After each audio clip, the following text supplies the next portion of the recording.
You know how we always say, I don't want to be like my mother. As a woman, I don't want to be like my mother. Sometimes as men, they so negative. I don't want to be like their father. Psychologists proven if you don't intentionally do something about it, you will become them. When it comes to finances, you need delayed gratification and self-discipline to help you control your emotions. When it comes to finances and spending, we spend emotionally. What are some of the ways people can delay gratification? I think first thing first is know thyself. Know yourself. When you change, your generation changes. When you don't change, you repeat what the other generation do. And people always talk about generational curses. It's really just belief system being transferred from one generation. When you stop and say it ends with me, and it's not an easy job, but It's you come doable. to that realization that it really ends with me. I start a new cycle. And that's where wealth is built. Not just wealth for now, wealth that will last generations. That will last. Whatever experiences we're experiencing right now, it was something we created in our mind. Our mind is just like an empty field. Whatever we plant, we must reap it. It's a must. Self-discipline and delayed gratification are the foundation of financial freedom. Period. Period. Period. Hello, guys. Welcome to Escape Velocity. I am happy that we're bringing for you guys another episode of this podcast. Our goal in this podcast is to bring people, to bring resources, and to bring opportunities that will help you to accomplish or be financially independent. And today we have a wonderful guest in our midst. I've known her for quite a while now.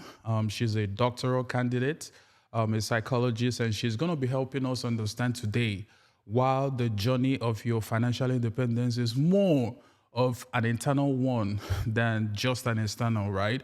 She's going to be helping us understanding mindsets, how your beliefs are limiting you, and just the internal world altogether, how it's affecting your finances. So today I have in our midst, Miss Christie Echikwa. Welcome to the podcast. Thank you for having me here. Yeah, sure. We're glad to have you. Can you, help us understand, or rather introduce yourself to our podcast? Hi, everyone. My name is Christie Echikwa. I'm so happy to be here. Um, where do I start? I'm a psychologist, have my master's in marriage and family therapy, and working on my dissertation in industrial and organizational psychology. I am passionate about the mind. Anything that has to do with the mind, I love. I'm passionate about understanding why people act the way they act, why people behave the way they behave, the way we relate with each other emotionally. And but when it comes to women, I am passionate about empowering women, about taking women from where they are to where they desire to be, helping women face and conquer their fears because it's fears that prevent us from moving forward in life. Thank you very much, Christy. And I know, I've been following you on social media. You are doing great things for women, just helping women build that confidence. And you have is it a non-profit organization called She? Oh, she's both profit and non-profit. Okay. It's more like a program, a 6 month program. There's a business program in it, there's a general program in it, and then there's a graduate program that helps college students from 18 to like 25. So the whole essence of the program is a 6 month program, is to empower women. We start with self-confidence, we start with fear, we deal with relationships, we deal with finances that we'll be talking about today. We'll deal with businesses, career, leadership, self-improvement, loving yourself, goal setting. When we talk about goal setting, building habits that your future self will be happy for. That's great. All right. Can you go down deep? I want to know about your experiences. I want to know who is Christy Echikwa, right? Where are you from? Um, what drives you as a person? Why are you pursuing a PhD in psychology? Just kind of your background. First of all, I am the precious daughter of the Most High God. Yes. That's where my identity is rooted in the love of Christ. And then psychology. My background is in psychology. I've studied psychology for over 10, 15 years now, undergrad. And honestly, I believe I have the gift of understanding people. Apart from the degree, just naturally, I have the gift of listening, active listening. As a child, I noticed that I was that friend that people would tell their secrets to, and then I was able to tell when our housemates were lying. It was a fun thing for me to be able to say, she's lying. Like to read people's body language. I naturally could do it. So when I discovered psychology, it was like a coming home. It's like I finally found something I enjoy. Prior to that, I was struggling with school, but the moment I took psychology classes, it's like I fell in love with learning. That's amazing. That's amazing. Well, I'm glad we're going to be talking about money today. Where are we going to start? Money affects literally everyone and everything that we do. So, reflecting on your own journey, reflecting on where you have been, what impact did you think self-discipline played in your life? First of all, when I think about self-discipline, it's more like what are the things that pushes you and motivates you to accomplish the goals. Like you're not focusing on present impulses. Yeah. You're not focusing. You're able to say no to temptation. You know, and the way I describe self-discipline is more like giving yourself command and following through. Like Christy, get up, go to the gym, and then I get up and then I go to the gym. So to That's me, good. that's self-discipline. And then when I think about self-discipline, I also think about delayed gratification. You can't have that without delayed gratification. Being able to focus, being goal focused, not focusing on the urgency that's happening daily, but Right. focusing on your future goals. And when I think about that, I think about, for example, you go to a doctor and the doctor says, "Oh, you have a health crisis. If you don't eat right, this is going to happen to you." And then you decide, okay, I'm going to start eating healthy. Right. I'm going to start. I won't eat fried food. I won't eat fast food. And then all of a sudden, you're in the house with other family members, and all of a sudden they're cooking fried plantain, and you've already eaten your food, but you can smell the fried plantain, and your senses is telling you, you can just taste it. If all you need, you can start the diet tomorrow. All you need is that bite, your body, everything, and you're telling yourself no. And then all of a sudden, you grab a key and tell your family member, "I'm going to the park. I'll be back in an hour." And then you leave the house, you go to the park, you walk, you buy smoothie and you drink. You conquered the temptation day one. To me, that is self-discipline. That's literally what happened to me.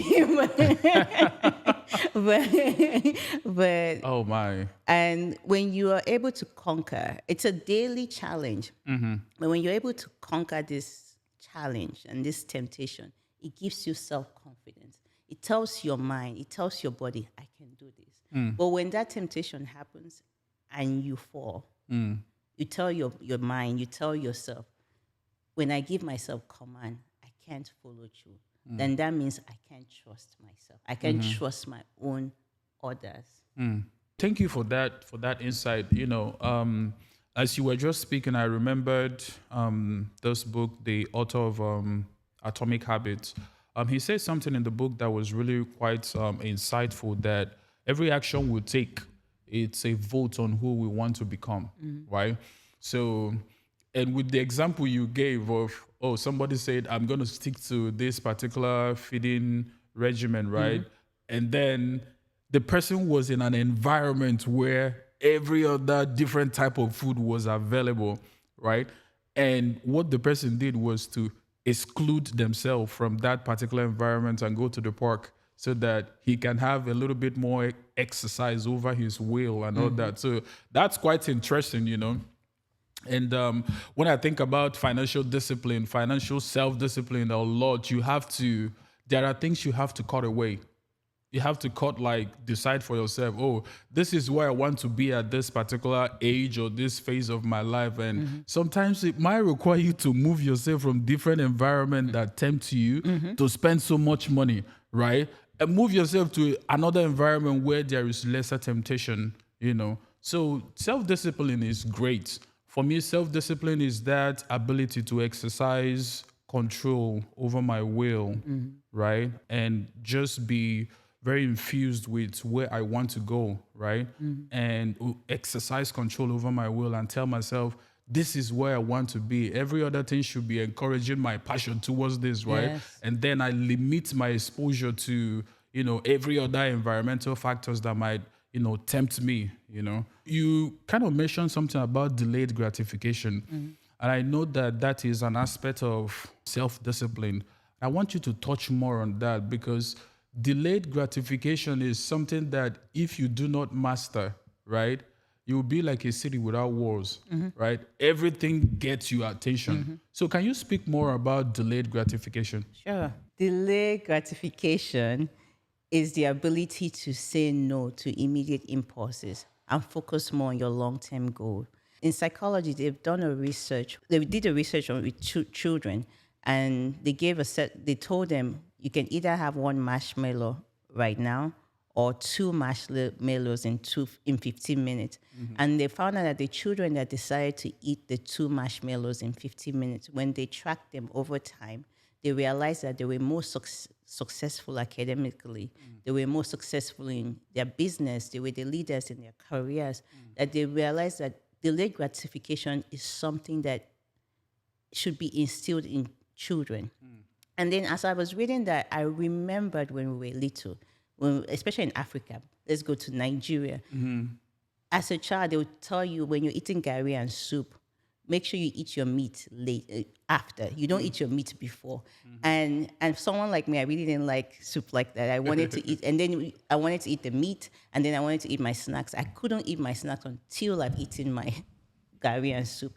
And that process of discipline, that you cannot eat your meat until you finish your soup, and you cannot eat your snacks until you finish your food, really helped me. That even now in America, unconsciously, I still eat my meat after.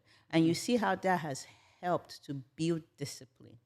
To me, self-discipline and delayed gratification are the foundation of financial freedom, period. Period. Period. Period. You know that is so true. That is so true. The person who doesn't want to save, the person who doesn't want to exercise control over their wants. You know, there is a difference between what you want and what you need. Oh, I can even speak more on that. Sorry. Yeah, speak on it. When it comes to finances and spending, we spend emotionally. We are emotional beings.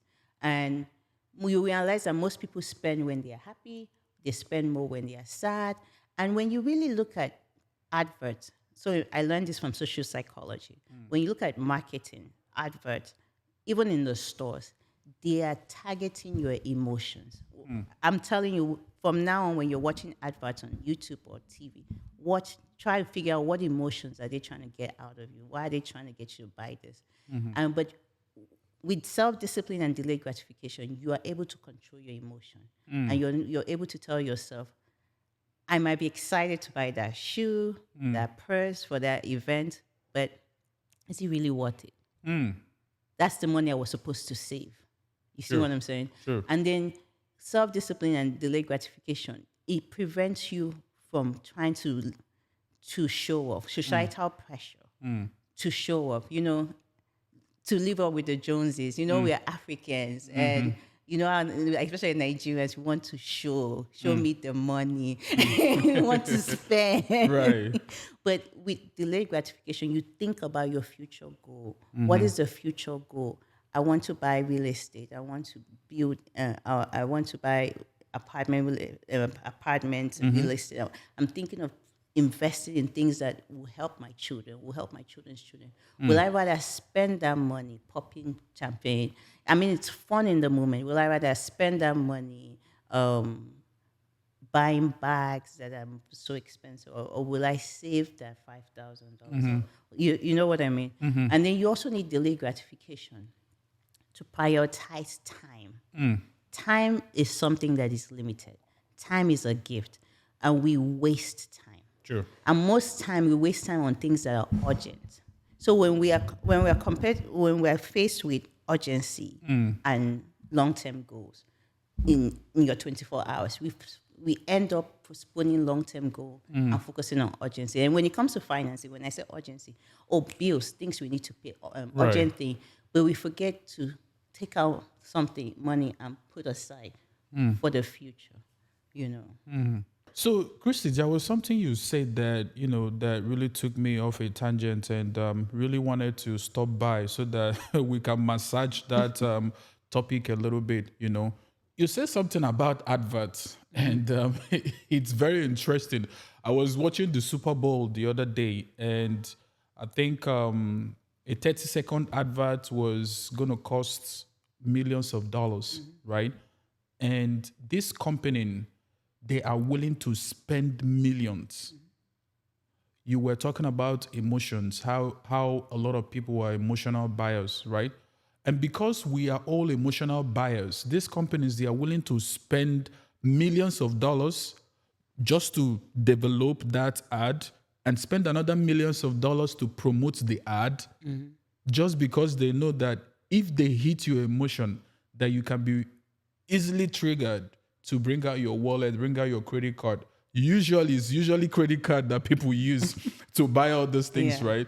And then you are willing to bring out all these credit cards and buy the things because at that moment, you are filled with enthusiasm. You are filled with reasons why you should buy their products, So let's stay a little bit in the emotional buying part, What is the psychology in there that will help people to say, let me think about my long-term goal instead of being an impulsive buyer right now, right? How do you help people see the long-term goal, why they shouldn't buy things right now because of an ad that they saw? Maybe they should postpone it 1 month or 2 months down the line. You know what I do for myself sometimes? Sometimes when I have like a certification to write and I see like all these emotional ads and things, I'll go and put it in my cart, right? And I tell myself, if I pass this certification I'm studying for, then I can go buy that thing for myself. So that is my own way of kind of delaying my gratification. So what are some of the ways people can delay gratification? I think first thing first is know thyself. Know yourself. A lot of people don't know themselves. When I say know yourself, know your strength, know your weakness, know what triggers you. Most importantly, accept your weaknesses. Accepting your weaknesses is very important. And this is one of the foundation of what I teach in my program. Yeah. And then loving yourself. Loving the good self, the good part of yourself, the bad part, the weak, all of it. Totality. From the place of love, you can build. Most people hate themselves. I'll say it again. Most people hate themselves. Wow. And they're trying to discipline a self that they hate. They're trying to build a self that they hate. You cannot build something from a place of hate. You can only destroy something from a place of hate. So this is why I go back to know yourself and accepting yourself and loving yourself. Because from a place of love, you're more graceful to yourself. You're more merciful to yourself. You're more forgiving. So that's one. And how do you know yourself? First of all, journaling. Every day, reflect on your day. What did I do today? What are my strengths? Be honest, be real with yourself. You're not trying to show off for anybody. Yeah. And then secondly, very important, this is deep, is your history. How your mom and dad dealt with money and people around you influences how you deal with money and how you see money. If they were impulse buyers, you watch them as a child, be impulse buyer, and you think this is how I'm supposed to do it. It's kind of like there's a big tree and it's coming out with bad fruit, and we're trying to stop the tree from reproducing bad fruit. Right. And all you're doing is plugging the bad fruit. It's going to keep reproducing the Your bad cycle will fruit. So we continue. have to dig deep to pull The tree the out. tree from the root. So digging deep is going back to your past. Because knowing your history, how did your grandmother, your grandfather, your father, your mother, how did they deal with finances? What is the perspective? What is their perspective? The people around you, your community, your family, the people you're close to. Because that influences how you think. And that's another reason why you see people try to do the financial freedom. It's like they're taking 3 steps forward and they're taking 10 steps back. Wow. Because your past will keep pulling you back. If you can do the number 1 and then number 2, like before we get to any other step, you fly. But if you don't do number 1 and number 2, it will be like plugging the fruit from the tree. And the next season, the next bad fruits come back out. Oh, that's powerful. That's Yes. powerful. So more like really, self-evaluation. Self-evaluation. I really love what you say about loving yourself, That's so powerful because when people don't love themselves, right, they feel like this material impulse that the more stuff I have, the more stuff will help me love myself. They're buying those stuff to feel a need, a void in their heart. And it's only love that can fill that void. Wow. First of all, it's a love from God, and then it's love from God, then love yourself, then love others. Right. Things can feel. And people think the more degree I get, the more money I get, the more things I get.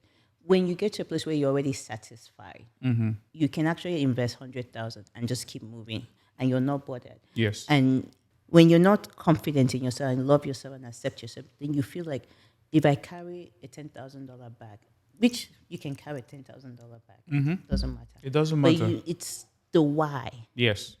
So if I carry, it will make me look valuable. It will make me look Yeah. confident. It will make me look As rich. opposed to I am valuable It's supposed already. to, I am valuable. Already. I am confident. Every other thing is an embellishment. Yeah.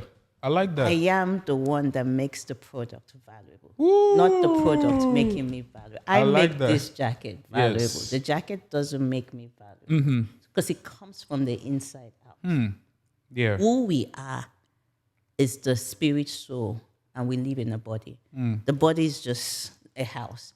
It's the people that make the house the home. So your soul makes your body a home. So we have to focus more on the inside. And the moment we focus on it, everything around, including finances, will flourish. Because it's from a different perspective, from a Right. different lens. Right. Yeah. And then we go into what she said. I love what she said. Giving yourself time.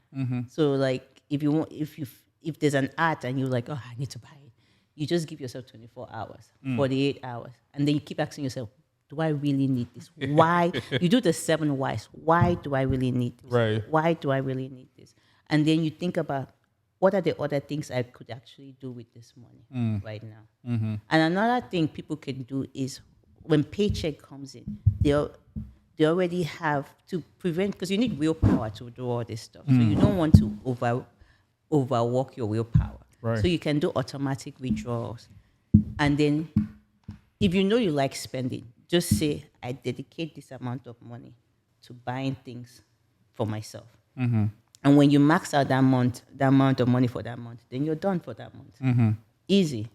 I feel like this section is packed full, right? There's a book called Psychology of Money out there, right? I love that This is like the innate things that drives our behavior, right? That drives the thing, especially that love for yourself, When I was a student, I knew where I was financially and I knew where I want to go to financially. And one of the things that I practiced very, very well when I was in school was savings and mastering my emotions, understanding where I was and where I want to be. And with that frame of mind, it was helping me to sieve decisions that I'm making, right? Okay. Like at a point in time, I will have like 10 different stuff in my cart, you know. These are things that are screaming for my money to go to them, right? Because money is like, it's like water. It will flow wherever you want it to flow, right? But your savings is that bucket that holds the water.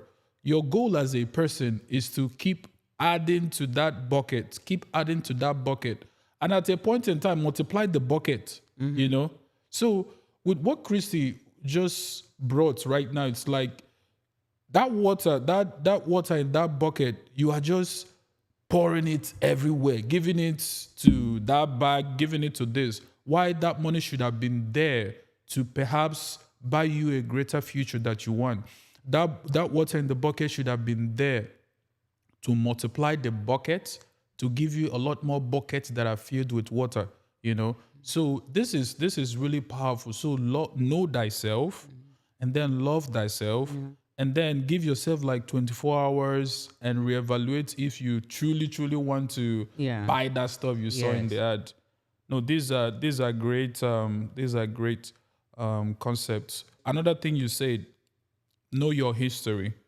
If you come from a family with dad and mom that are emotional buyers, you know, they see something and they want to buy it immediately. And sometimes when people leave their parents' house to go to school and all that, those ideologies don't leave like Oh that, yeah, they you follow know. you. So for someone who doesn't know that, right? Someone who hasn't done this self-evaluation, what are some of the things that they need to start looking at in their life to truly correct that? I learned this from psychology. It's been proven so many times in research. You know how we always say, I don't want to be like my mother. As a woman, I don't want to be like my mother. Sometimes as men, they saw naked, I don't want to be like their father. Psychology has proven if you don't intentionally do something about it, like reading books, getting help, you will become them. Wow. Why? Think about a baby that is growing up. When the baby is growing, how do the baby learn how to talk? By watching, observing how everybody's talking. If everybody's cursing in that house, that baby's gonna start cursing. If everybody's talking, whatever you say, and then when the baby falls, what does the baby do? They will look around to see is that fall. If you start panicking, the baby will start crying. They look to the adults to see how to behave. Right. Same way, sometimes parents think by saying to the child, that's what they learn. They learn by watching.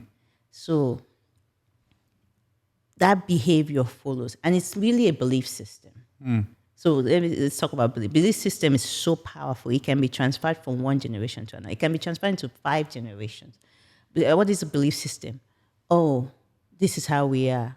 We have to struggle to make money. Money doesn't come to us easily.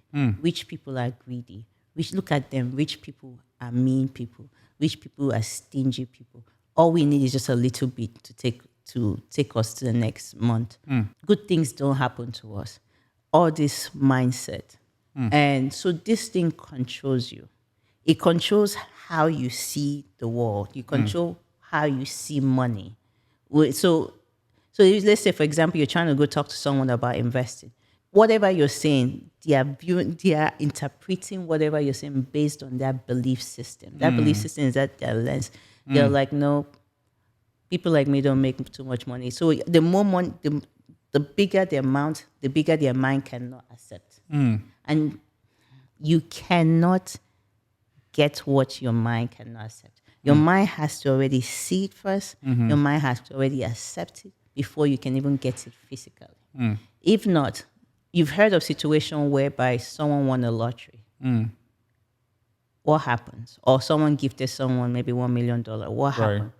They spend everything they waste it until it gets to their minds that their mind cannot accept. Then they calm down.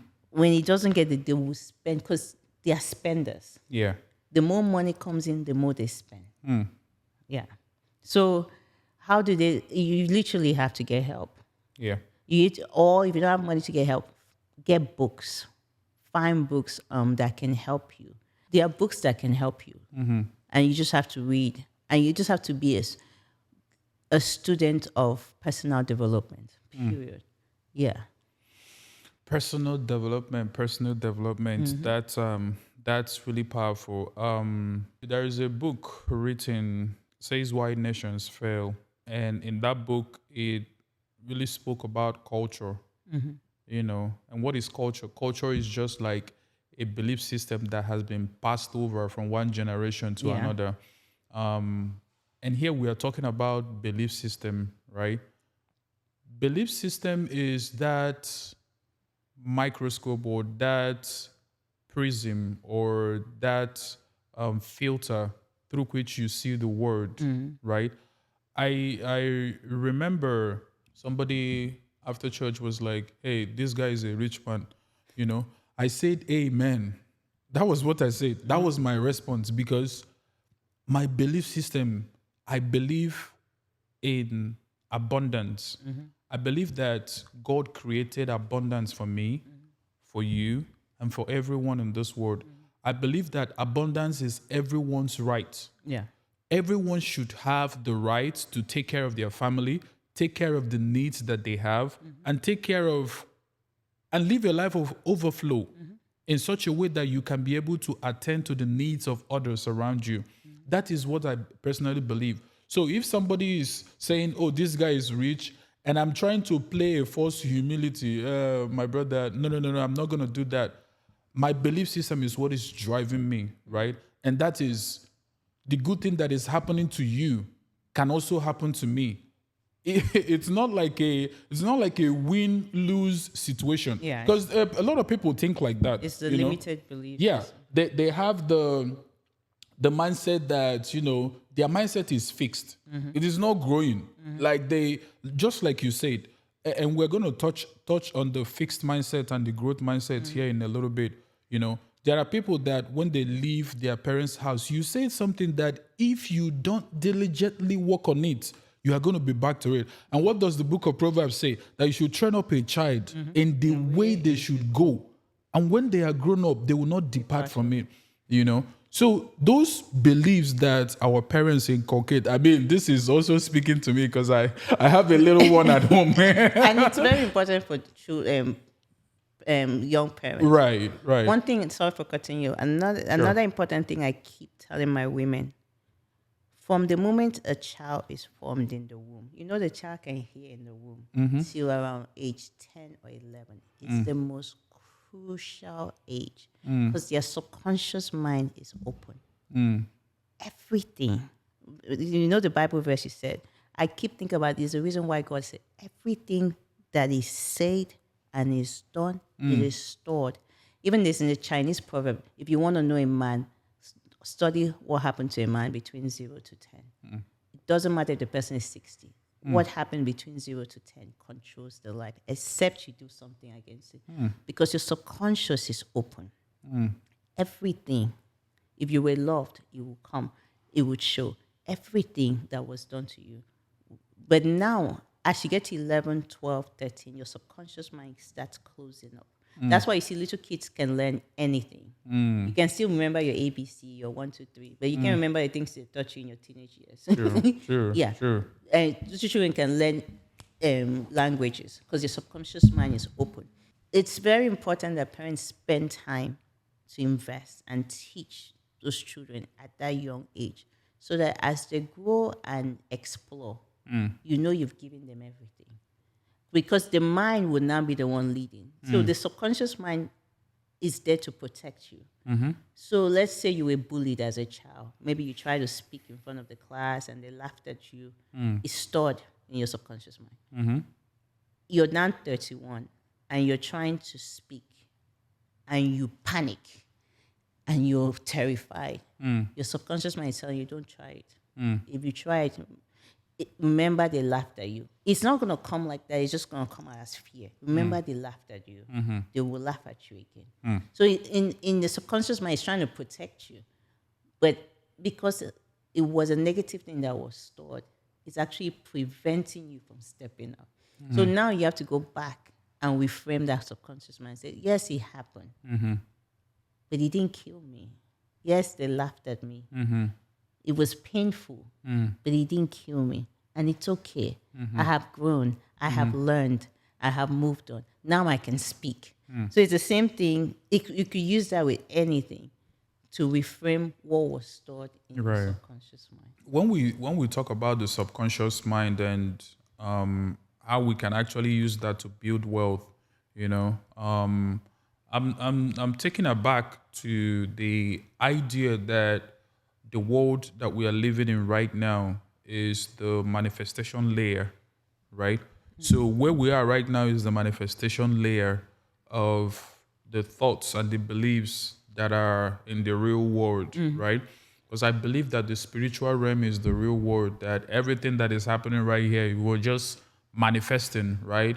So I think my wife was saying something the other day and was like, the things that we see happening right now, the wars that we see happening right now are a reflection of the wars happening in the spirit realm, and so if you are not going back to reprogram, literally I started doing this. God has brought me to a place where I believe that thoughts are things. Oh, yeah. you know Thoughts are things. So sometimes when I see an image, I was not thinking about this image. There is no way like this. My mind. There are some thoughts you can tell that okay, this is a strange because my lineage of thoughts or the thoughts that I've been thinking before wouldn't have led to this. And then the things that are happening in that thought is usually quarreling between this person and this person. And all of a sudden, I will come to a realization to myself that thoughts are really things. And then I will speak out and rebuke those things. And then I started like writing things and putting on my wall and confessing I am an apartment owner. I will be a great apartment owner in the city of Dallas. I own 500 units as a general partner. Do you know the more I confess that, the more my subconscious mind starts molding, starts changing, and I start seeing my world a little bit differently. So, back to your point, this is one sure way that individuals can go back and reprogram their mind. Yes. Figure out what are some of the predominant thoughts that you have and tell yourself, irrespective of where it was rooted from, right? If you got it from your mom or your dad or these things, you have to sit down and realize that these are beliefs that I have inherited. Back to the issue of inheritance and training up a child that we were talking about. Money is not the only inheritance you hand over to your kids. No. You hand over your belief system, you hand over your worldview, you hand over even your convictions. Yes. Even your convictions. Yes. So, do you know why I'm passionate about real estate? Did I What? tell you my story? No. Okay, so I'll tell you my story. The reason why I'm passionate about real estate was that one day my dad owned real estate back home in Nigeria. And so one day he sent me on an errand to go collect rent from one of his tenants. And then when I went, the man was really happy and playing with his kids. And then I knocked on the door and opened the door. This man, and I told the man that my dad asked me to collect rent from you. And then this man that was really, really happy playing with the kids, the face just like moved from happiness to frown. He frowned and was like, yeah, tell your dad that I'm going to pay later. But when I was leaving that room, I was like, I think I want to be like my dad who is collecting rent and not like this man who is a tenant. That conviction settled with me. And then when I came to United States and read the book Rich Dad Poor Dad, it just sparked a fire in me that this was what my dad was doing. And then when my dad retired, the real estate was still able to produce some money for us to live a comfortable lifestyle. So that goes back to the ideology that conviction is actually one of the things that you can hand over to your generation and not only money. And he didn't even have to tell you anything. He didn't have to tell me, yeah. You see what I'm saying? Yeah. He Yeah. didn't. All you did was watch. He didn't have to tell you anything. And just the same way you had a conviction, those man's children also saw what happened. And they can either repeat that pattern or wow. that can now form fear, which we'll talk about later. you know, I want us to like move a little bit deeper into the conversation of mindset, right? There are things like fixed mindsets, there is a growth mindset, there is abundance mindset, and there is scarcity mindset. Can you go a little bit deep to explain what all of those mean? okay. To me, mindset is just it's just a belief system, the way thinking system, emotion that influences how we see the world and how we see ourselves. Influences how we feel, how we think, and how we act. You know, so there are the fixed mindset and the growth mindset. To me, the fixed mindset is when you get to a place when a person believes that his ability, his intelligence, his skills, and his talent are fixed. They are not changeable. This is who I am. I cannot change. So if they believe I am average, this is where middle class or lower class, this is who I am. I cannot change. And when those kind of people experience failure, it kind of just knocks them out. They believe it's over, it's final. And then for growth mindset, these are people that believe that their talent, their intelligence, their gifts, their abilities, their possibility is changeable. It's constantly growing. As long as there's life, they are growing. They believe that challenges, failure, failure is a challenge, and it's a learning process. It's not a full stop. It's a comma.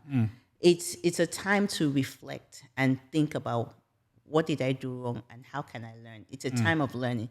They are not afraid of failure. They are afraid. They are more conscious of growing. They are lifelong learners. Yes. Both fixed mindset and growth mindset are things that, like I said, are things that are rooted in your childhood. You know, mindset, like I said earlier, it's developed in childhood. So if you're from if you grew up, if your parents had fixed mindset, there's a possibility that as you were growing up, they didn't give you a chance to explore your curiosity. They didn't. They wanted you to succeed. It was more of achievement. And then when you fail, and failure is not just school. When failure could be breaking of plates, or you lost money, or they gave you assignment you didn't do. Like children just wanted to play. They will punish you. They would not just punish you, they will give you a name. They could say you're a lazy person, or you're disorganized, or you're a failure, or you're stupid. Like they will just and they would label you, and that label stays. And that's where the fear of failure is developed, because you now know if I mess up, I will be punished. So because as a child, these are children growing from, let's say, 4, 5, 6, 7, 8, 9, 10. They're supposed to be playing, they're supposed to be exploring. It's in them, but they're not given the freedom to do that. So now they're adults, and you're telling them you have freedom. It's hard because they didn't develop that. They didn't have the environments that encourage that. And so now we go to growth mindset. In children that were born to parents that had growth mindset, they believe in curiosity.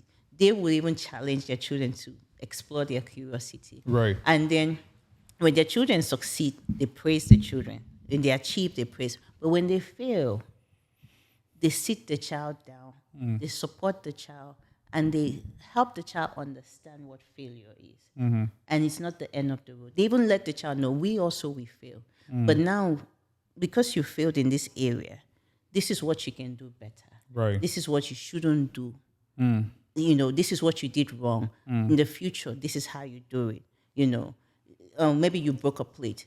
Maybe you need to focus. You need to, when you're washing a plate, this is how you do it. You're not supposed to do it this way. And then the child knows, but you're doing it in love. And then the child knows, oh, I'm free to grow. I'm free. And the parent understand that growing, exploring, and curiosity requires falling and getting back up. True. Falling and getting back up. True. And as children, it's okay. And so when these children now grow up, they are fearless. You don't even have to do too much.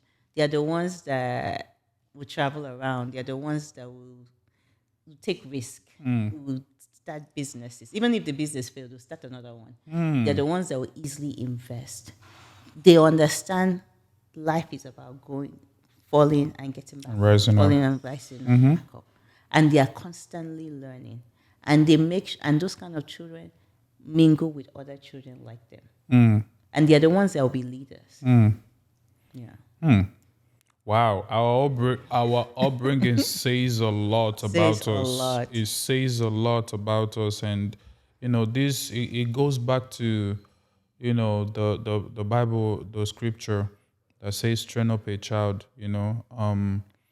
And then you said something from the time of conception to like 10 years that you can tell like a whole man's history from that Yeah. that phase, but that's really powerful. So the idea of the scarcity mindset, Oh, yeah, I didn't the even touch on that. fixed mindset, the abundance mindset, everything can be traced back to our upbringing. Everything can be traced back to our upbringing.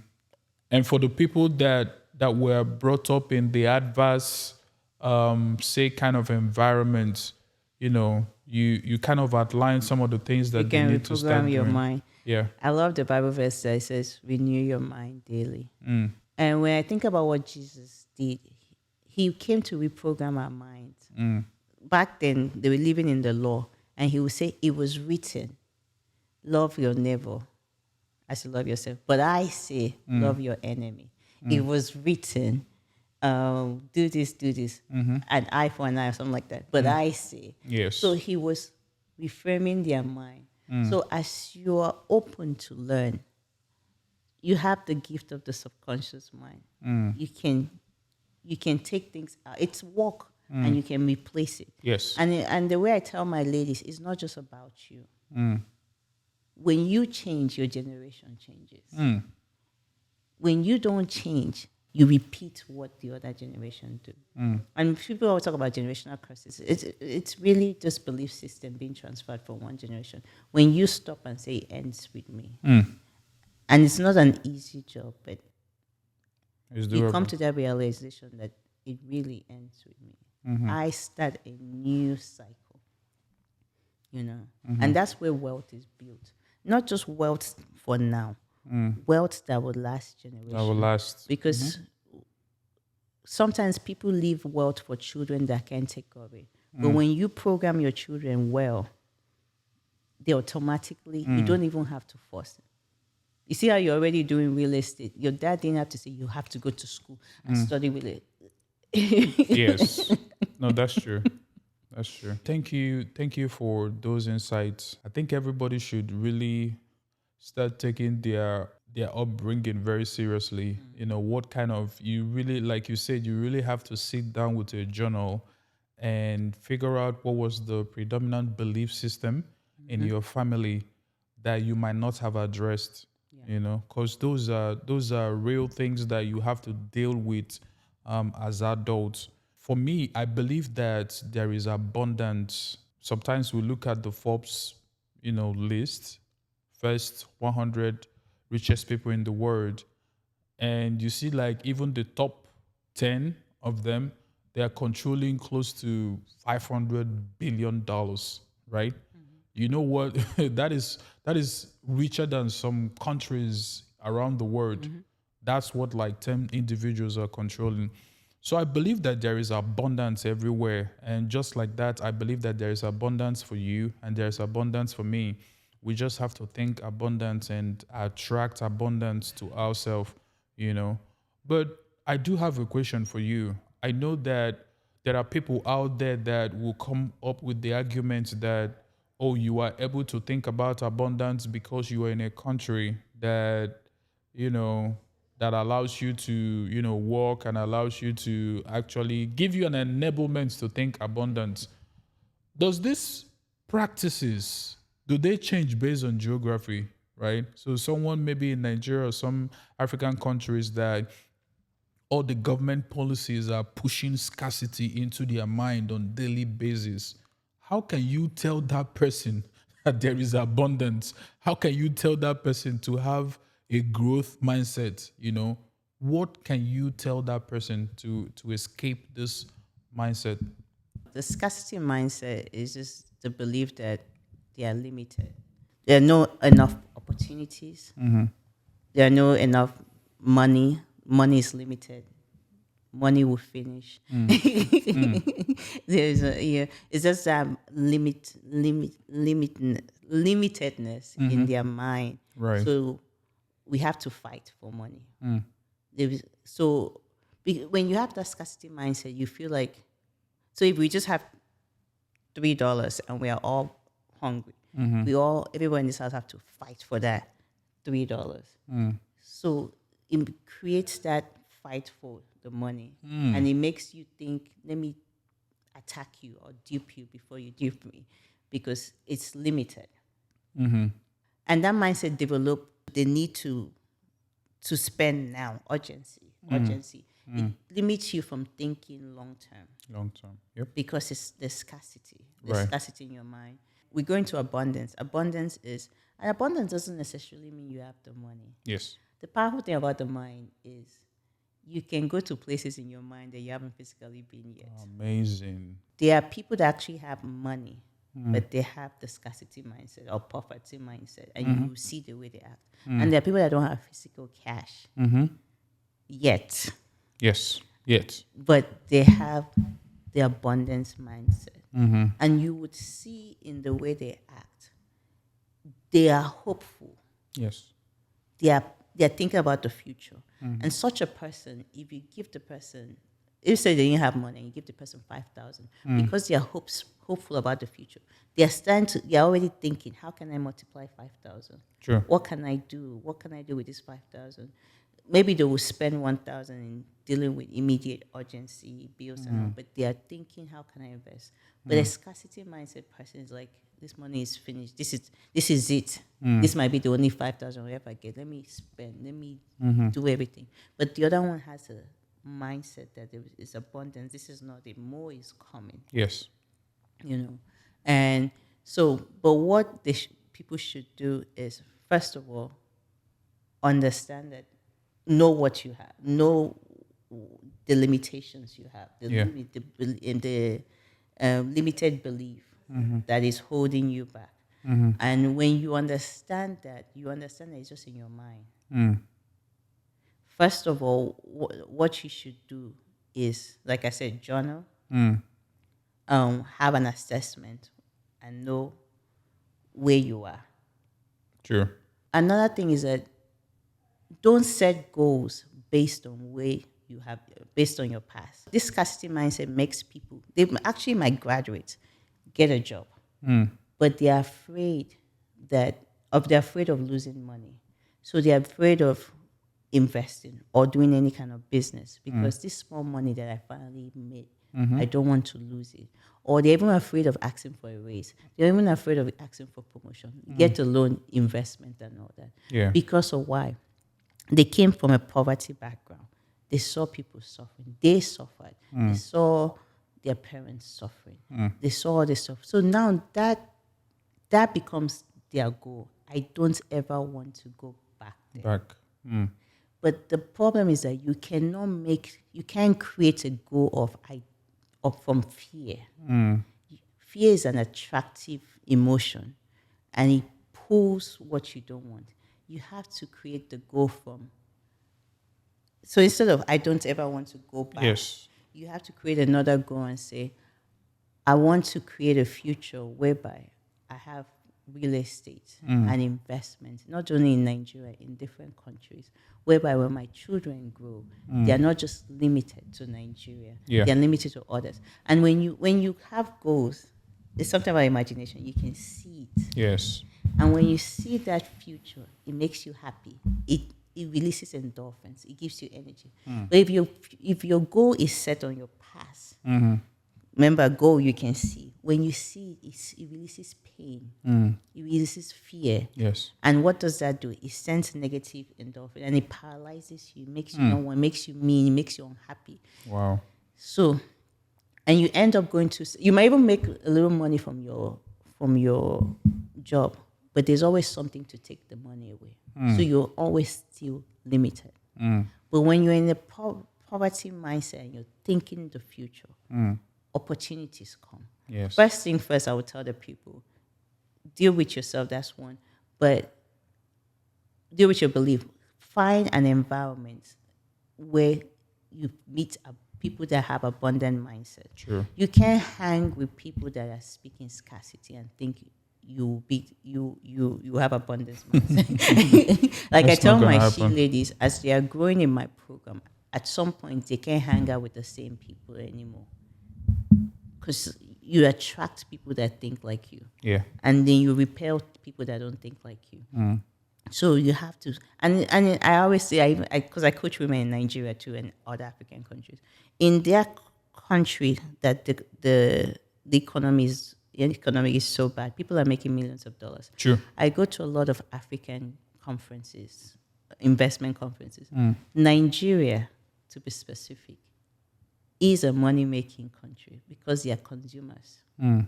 As bad as the economy is, people are buying Gary. As bad as the economy is, people are buying data. As bad as the economy is, people are paying so much money to send their children to school. Sure. There are some businesses, there are some things that people are still showing Ashrabi. That one is 100%. It doesn't matter how bad. People are burying, people are doing Yeah. weddings. So when you start thinking abundance, you start having ideas.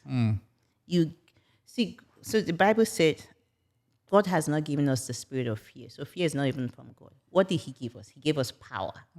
Power to create wealth. He gave us a sound mind. Mind. Yeah. A sound, creative mind, True. innovative mind, that you can be in the desert and still make money and still make a living out of it. Definitely. When you move from scarcity to abundance, you start seeing possibility. Another thing, gratitude. Spend each day, at the end of each day, write down 10 things you're grateful for. At the end of each week, write down 10 things you're grateful for. At the end of each month, write down 10 things you're grateful for. At the end of each year, write down. You realize that you have so much more than you thought you have because you've been so focused on lack that you never saw what you have. The more you now write, like you said, when you write the things on the wall, you're now seeing that, oh my God, you're opening your mind to opportunities. You're opening your mind to abundance. And from there, you start going because you're now retraining your subconscious mind. Wow, that was really packed and impactful. So just to summarize that, what Christy is saying, that our mindset has the ability to grow, irrespective of where you see yourself right now, and also that you have the power and the ability to control your mindset, right?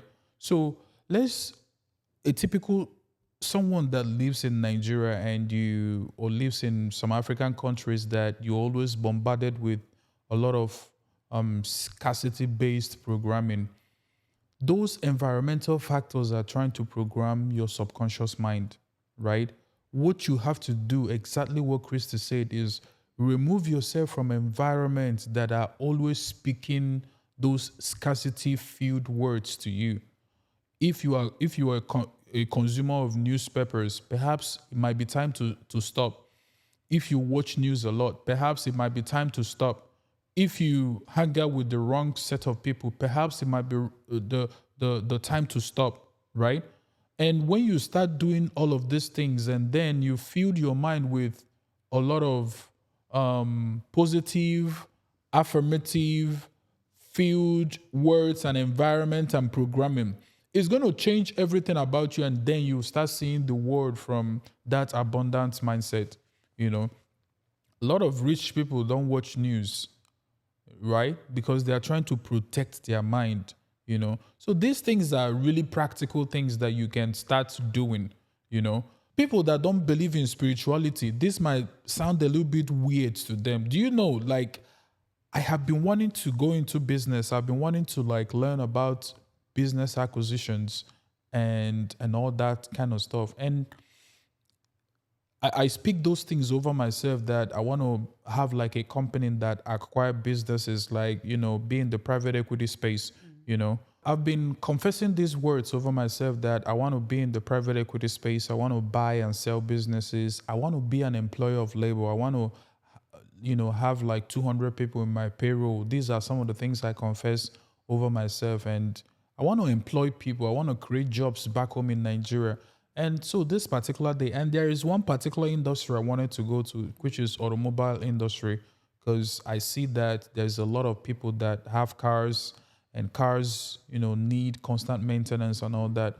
And I bought books. I read books about it, and one day I went to a real estate conference. This is not business buying conference, it's just real estate conference. And all of a sudden I made a mistake, Christy. So I bought there were two tickets that were being sold. One was platinum and the other one was general. So the platinum people sat closer to the stage, and then the general sat at the back. I bought general, right? But I made a mistake. I went and sat where the platinum members were sitting. That mistake led me to finding a business partner, someone who is already buying automotive shops, buying all of that. And I've had meeting with him already. We are already talking about, okay, what is going to be the plans and all those kind of stuff.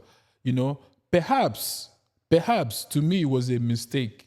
But in the programming of things, I have been programming that I am going to meet business partners. I'm going to meet all of these things. So things will just be happening and you are thinking this is just coincidence, but you're actually the person who in the programming of things caused that coincidence to happen. Honestly, in the physical. Whatever experiences we're experiencing right now, it was something we created in our mind. Our mind is just like an empty field. Empty land, whatever we plant, we must reap it. It's a must. Whatever we plant in our mind is also a womb. It must come to pass. Yes. And the thing is that self-talk, we are constantly thinking. The recent scientists have proven that we think about almost 60,000 to 70,000 thoughts in a day. Wow. And most times, those thoughts are repeated thoughts. I am not good enough. Good things never happen to me. People like us don't make money. People like us are not wealthy. While you're repeating that 10,000, 60,000 thoughts, you're going for a job interview. And then you're shocked that you didn't get the job. When you have already confessed, people like us never start businesses. People like us, if we start, it won't succeed. You are repeating it. You are repeating it. Subconsciously, you don't even know. Yes. But that's why you have to intentionally plant words. When you leave a field open, what happens? Weeds grow. Yeah. You have to intentionally. So in the area of finances, I want to be a millionaire real estate investor. I want to be a stock exchange investor. So I want to invest in companies. I want to invest in companies in Asia, in Africa. And it sounds crazy, but you say it so much. The thing is that the moment your subconscious mind believes it, Yes. it's over. That's true. If your subconscious mind doesn't believe it, you're wasting your time. You have to do it till your subconscious mind believe it. You become one with it. I used to tell people, even when I was in undergrad, I'm going to be a counselor. I'm going to be a counselor. I'm going to be a counselor. I'm going to be a counselor. I became one with it. And even at the point when I was like, I don't feel like doing it again, I couldn't help it. I still found myself in the school. I couldn't help it. It's like it drove me into it. And doors opened in that area. Every other areas, doors were not opening. It's like it was like a forced direction. And it's another thing you hear people say in the psychology world. Let's say you want to buy a red car. All of a sudden you see red cars everywhere. Before you were not seeing red cars. True. That one is legit. So let's talk to entrepreneurs, here in a little bit, right? When I hear that there are no jobs out there and, people are not being given meaningful employment, inside my mind, I'm thinking, where are the entrepreneurs, right? I know that a lot of entrepreneurs are still hidden by fear. They are submerged in the ocean of fear, you know? What is fear, number one? And how does that stop people, entrepreneurs, from expounding their reach? And how does that contribute to, lack of financial independence? Okay. Fear is a strong emotion that is triggered by a threat or danger. Fear could be real and fear could be imagined. And fear affects us either physically or emotionally. Physically, your heart rate and you sweat. Emotionally, you're panicking, you're anxious. All this one they say, anxiety and all that. Even depression is fear too. And there are different types of fear. There's fear of failure, fear of rejection, fear of shame, fear of punishment, fear of the unknown. It's a long list. In my program, I spent like a whole month on fear because you can't conquer anything without conquering fear. Right. And in the area of business and investment, there are two types of fear: fear of not having enough money and fear of losing money. In the case that you're talking about, it's fear of losing money. Let's talk about fear of money in the area of people that are capable of starting a business. So let's talk about like people that, let's say they are doctors and they are lawyers and they are engineers. They have stable income and they have the fixed mindset. And they might also be from a culture that gives that glorifies status and glorifies accomplishment and achievement. There's competition. So if you now say the doctors should step down from their high crown and now start a business, there's risk in business. There's possibility of failure Right. and Uncertainty. uncertainty. They are afraid of the risk and the uncertainty. Because when you're in a permanent, when you're getting salary, you know for a fact you're going to get your salary. You know for a fact at the end. But in business, you might not. And you, you will not at some point. So it will go up and you go down. Yeah. And they will not be able to live the flashy and they'll fall off from the status, from the big man status. And they're not willing to do that. But the problem is we forget that we have limited time and we have limited strength. And we think we're going to have this strength and time forever. And I always say there's a thin line between capability and disability. And it's not only when you're 75. A 20-year-old strong person, boy or man, can get in a car and get in an accident. And in 24 hours, he moved from capability to disability. A 30-something-year-old woman can wake up and have chest pain or somehow and the doctor diagnosed something. Yeah. And in 24 hours, you move from capability to disability. And we forget that. And when that happens, it doesn't matter if you're a president. After 3 weeks or 1 month of not showing up at work, you will be replaced. What happens to your income when that happens? And I've had that happen in my life, seeing my sister that was strong and powerful, and the man of the house go from that to being on the bed in her 20s, not in her 30s, or in her early 20s. And that did something to me. And I'm like, I have to get to a place where my money is making money for me. If I'm not in Dallas, my business, not just creating business. I love what Rich Dad Poor Dad, the part 2. It talks about creating a systemic business that is running without you there. All you're doing is overseeing investment. you're sleeping. Your money is making money for you. Your money is making money for you in Asia, in Nigeria. You're dead. Your money is still making money for you. True. You know, so it's a mindset. What happened with my sister is that, and with those books, is that my mindset shifted. So now, even if I'm starting a business, my mindset is I might be the one handling everything now, but not for long. In my mind, I'm thinking, create a system, a Yes. structural system that things will be running. All they're doing is reporting to me.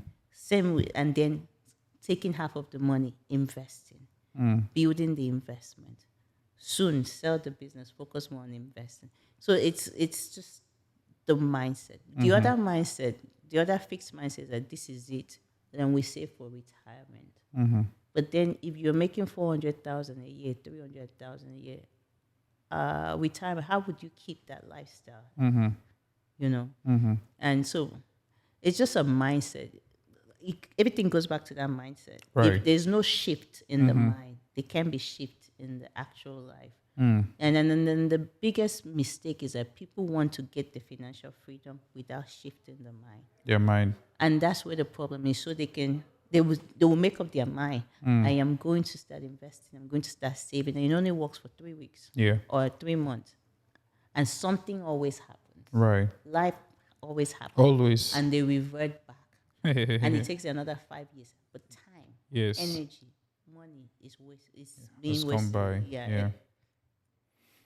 Powerful, powerful. So God has not given us the spirit of fear, Yes. but the spirit of love and of power and of a sound mind. You have to recognize when you are doing things out of fear. And I believe there is this famous maxim that fear is false evidence appearing real. you know so definitely, as an entrepreneur, as somebody who wants to move forward, going back to what you say, you have to know thyself. Because when you know thyself, you know that, okay, this impulse that I am feeling is fear. I had wanted to start like a podcast like studio, and all of a sudden I'm feeling this particular fear. Oh, should I do it or should I not do it? What I did was that my research has led me to a particular place, right? But I should never allow fear to dictate what I do, right? What my research led me to was that, you know I analyzed the market. I figured things out for myself. I knew that this is a space that I'm going to play in tomorrow, right? But I do not want my fear to really close my eyes to the opportunities that are bound in that field. So I recognize my fear, and then I don't give room for it to really impact me. So as entrepreneurs, you know that you have to live a life that is not comfortable. Number one, right? You always have to be challenging your boxes. We all live in boxes. It's your duty to make sure your box is wide and big. So we are challenging our insecurities. We are challenging the uncertainties. We are challenging our fears. That's the best way to live life on this planet. To live a fear-free life, right? Live a life of abundance, live a life of love, a life of clear mind, and a life of power. You know.